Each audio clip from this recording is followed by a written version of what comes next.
5:37, Nashville's morning news on Super Talk 99.7 WTN. Time for the gang of three amigos. Good morning, Johnny. Good morning, Ken. Good morning, boys. Yes. Good morning, gentlemen. Snark on the F&M Bank chat line. If you're watching on the video today on YouTube or wherever, says, morning, everyone. And other people say good morning to the good people of WTN. I don't know who the hell he's talking about. We're not good people. We're real men. We're not these metrosexual kind of guys. Not at all. No way. We're not soy boys. We're bad to the bone is what we are.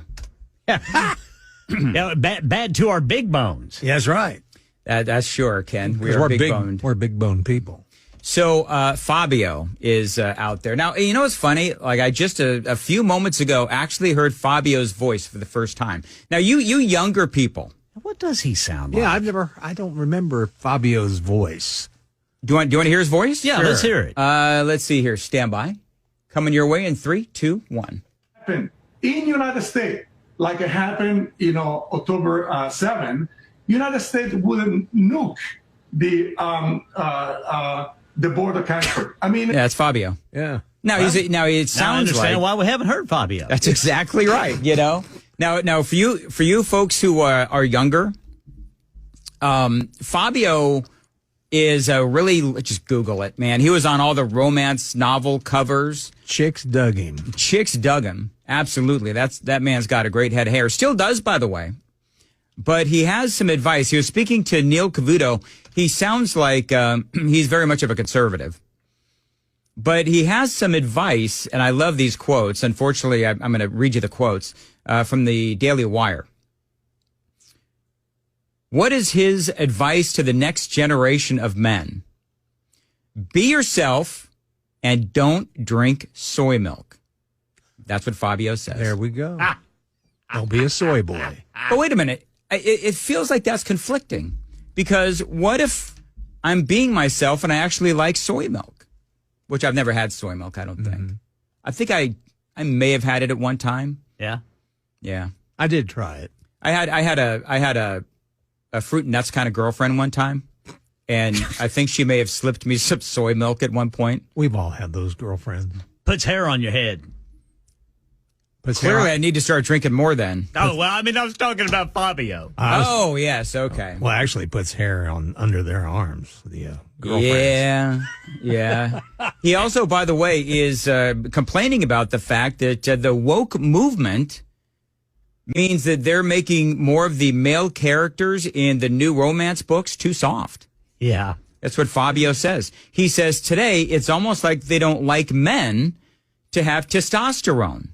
Fabio telling Neil Cavuto, of course, in times of war, who are you going to rely on to save you? Soldiers, they have to have testosterone. Right on. Fabio says.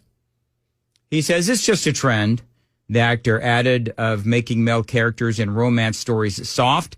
They're going to be in and out. That is the reality. And he just says, be a real man and don't drink soy milk, but also be yourself. Well, I understand where he's coming from. And I'm not saying there aren't any badass women out there, because I know some. I'm married to one. I know some combat veteran women. Oh, yeah. With recorded kills under their belt. Mm-hmm. These are badass women. Yep. But in entertainment right now, especially with these new Marvel shows coming out, I'm sorry, but you're not selling me on a 5'9", 5'10" woman kicking a 6'5" villain's ass. Well, you're listen, just not doing it. I'm not buying it. If she knows jiu-jitsu, she could. No. No? If she has special powers, she has special powers. Yeah, okay. We have to go through I get that. Sure. Right. You know what? When Chris Hand comes in here, let's engage him in a debate. Who would win, Superwoman or Batwoman? Batgirl? Or Batgirl or whatever. Yeah. And let's see how he handles that. Yeah. One final thing. He says, especially in cases of war, who do you think is going to save you? The metrosexual guy in the city? Or somebody who has testosterone who is in the army? I'm telling you, it's like the world right now is upside down. What is metrosexual? What is that? What's metrosexual? A metrosexual is a guy who is in touch with his feminine side. There it is. Relating to or denoting men who live in urban areas and enjoy shopping, fashion, and similar interests traditionally associated with women or gay men. That's what it says in the dictionary. Yeah. I like shopping. As long as I'm able to buy underwear or socks. Yeah. You know, really like underwear and I socks. so why do I suddenly feel on the defensive? I like shopping too. Well, Like- I like shopping as long as I'm going to get something I want. Yes. All right, Other than that, I don't care. all right, Yes. Like He- grocery shopping, don't enjoy it. Oh, Here's what- I like that. Here's what I want to know. Number one, how many pairs of shoes do each of us own? Because I think that could be one of the defining metrics as to whether or not you are or are not a metrosexual. Because I think that metrosexuals probably have an abundance of shoes. I just got a brand new pair of shoes yesterday. All right, so how many total pairs of shoes do you have, Ken? I would say I have 10 pairs of shoes. Wow. You know what, Super Texters? I want to know how many pairs of five shoes do you them- have? 5 of them are about 15 years old. Okay, Johnny? I would say I have close to Ken, maybe 8 pairs of shoes. Okay. I just actually did a count because Amy wanted me to count the pairs of shoes that I have because I have way too many. I've got 22. Wow. Well, Now, ask me how many I actually wear. 1. Basically 2 or 3. You wear like 2 or 3. Yeah, that's like me, too. Yeah. See, I'm the same. I'm wearing this new pair today out on my walk. I can't wait to get out there in it. There you go. And I'm going to break them in good because I think it's going to be raining. Tomorrow. It's supposed to rain tomorrow. As a matter of I'll fact. break them in tomorrow then. Hey, Johnny's got some big concert news. Oh, this is huge, guys. Forget the boys' trip to Birmingham. Oh, no. rats, fellas. Hey, no, get ready because it's a short boys' trip. We got a boys' trip coming to Nashville. Yes, sir. The best of all worlds tour is coming here. I'm talking Sammy Hagar, Michael Anthony from Van Halen. All right. Joe Satriani on guitar. Yes, sir. On drums, Jason Bonham. Oh, yes, sir. Opening up the show will be Loverboy. Really? Yes. Awesome. And they're going to it's going to be very heavy on Van Halen. Sammy Hagar basically came out and said, you know what? I'm going to do Van Halen. Yes. Because if I don't do it now, nobody ever will. And he's Now, right. Is he allowed, though? Yes, he is. Yes, he is. He Okay. actually invited David Lee Roth to come along, and Michael and Alex Van Halen too. Let's just be honest here. This is Sammy's way of trying to get people to come out to the shows, because Sammy has been trying to talk to Alex Van Halen for years and never got a reply. He just won't talk to him, huh? No, he just won't talk to him. And then David Lee Roth, don't bank on it. Yeah. Can I just be honest? I would like David Lee Roth to stay home.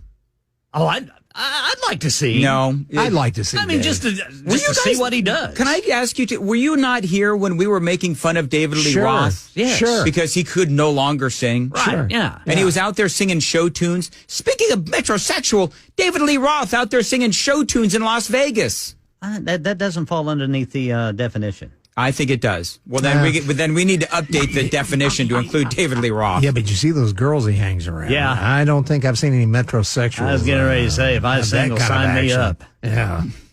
Anyway, Yeah, you want to go shopping, honey? Okay. Well, you know what Dave needs to do, because his voice isn't primed for that kind of rock and roll anymore.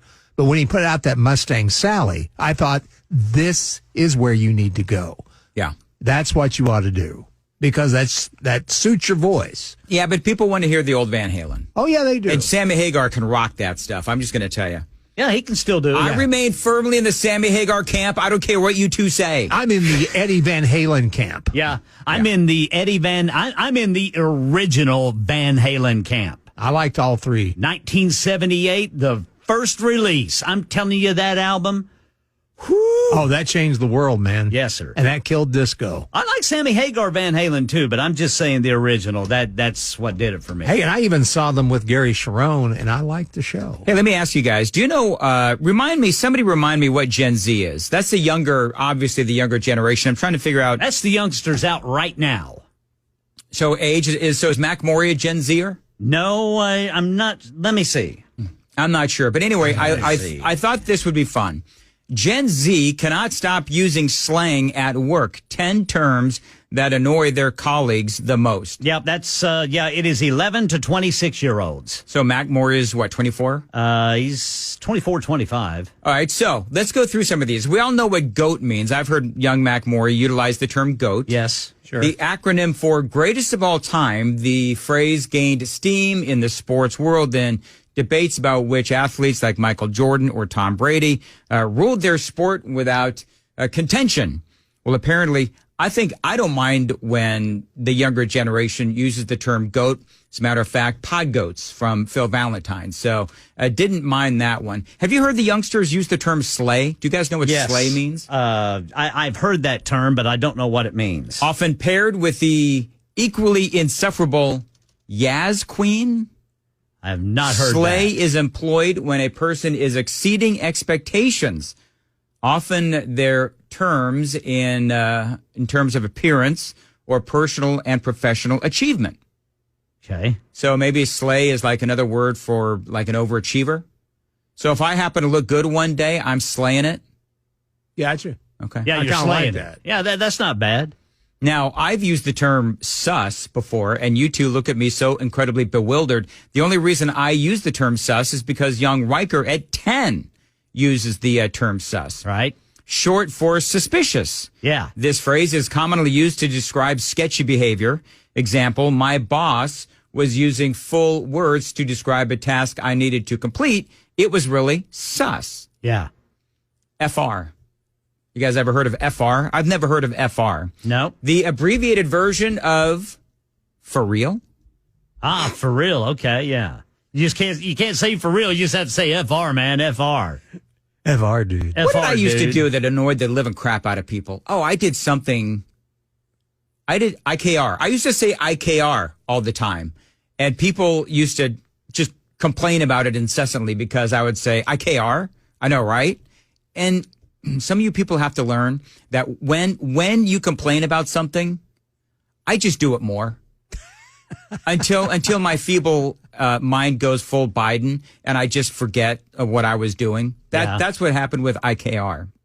Anyway, FR, the abbreviated version of for real, applies gravity or accuracy to a situation or description. How about hits different? You know what hits different means? No. That's when something is so uniquely good or better. An example, this new... Here you go. I can't believe this is coming out of my mouth. Oh, God. This new Olivia Rodrigo album hits different. I can't believe that came out of your mouth either. All right.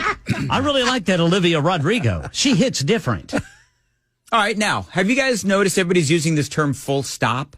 Yeah, full stop. Now, Biden used it. where did that come from? I don't know. I don't even know. Like, I understand what it means. It means period. It came from me, Jack. Don, I'm telling you, I came up with that one. I'm young and hip. Full stop. Yeah, that's me. That is so annoying. Full stop is becoming the new thinking out of the box, which annoyed the living crap out of me years ago. Well, you know what's really bugging me is nothing burger. I wish people would quit using that phrase. A nothing burger. I mean, didn't Hillary make that up? I think so. And everybody started using it. It sounds, I don't know. It's like fingers on a chalkboard. Why is it stuff that we say doesn't ever catch on? Like when I was doing IKR, nobody else picked up on that. They should have. Yeah, I they could have been a should have. trendsetter. You could have. Hey, here's something here's a term that the Gen Zers are using that everybody was using back in the early hip hop days. Bussin'. If something is really, really good, you might describe it as bussin'. And it originates in African American vernacular English. And I remember some of my rap artists that I liked, they had the term bussin' Okay. in their rap. So bussin' has survived. Boy, the only thing I think of when I hear bussing is going to junior high. You guys ever hear of bet? Bet. Yeah.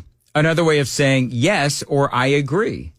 This one apparently also, they say, perplexed Steve Martin in Only Murders in the Building, which apparently was a show. So It's a great show, by the way. Oh, really? Outstanding. Yes. Here's one that survived too. Fenna. Which is? a contraction of the phrase "fixin' to," meaning Fenna? yeah. I'm finna. You all right, Ken? I'm fitting to go. I can't say it. Oh, yes, you can. Oh, wait, you can't? No, I cannot, because it would be termed violent. I'm going back to my old hip hop liking days. Well, we can't possibly have that. No. Yeah, I do whatever I can just to avoid those terms. Yeah. Yeah, Clap please back. don't. Please don't. Well, A response to being called out. Chris Clapping Hand uses back. that stuff all the time. And we love Chris. We're not complaining about Chris at all. I find it kind of funny.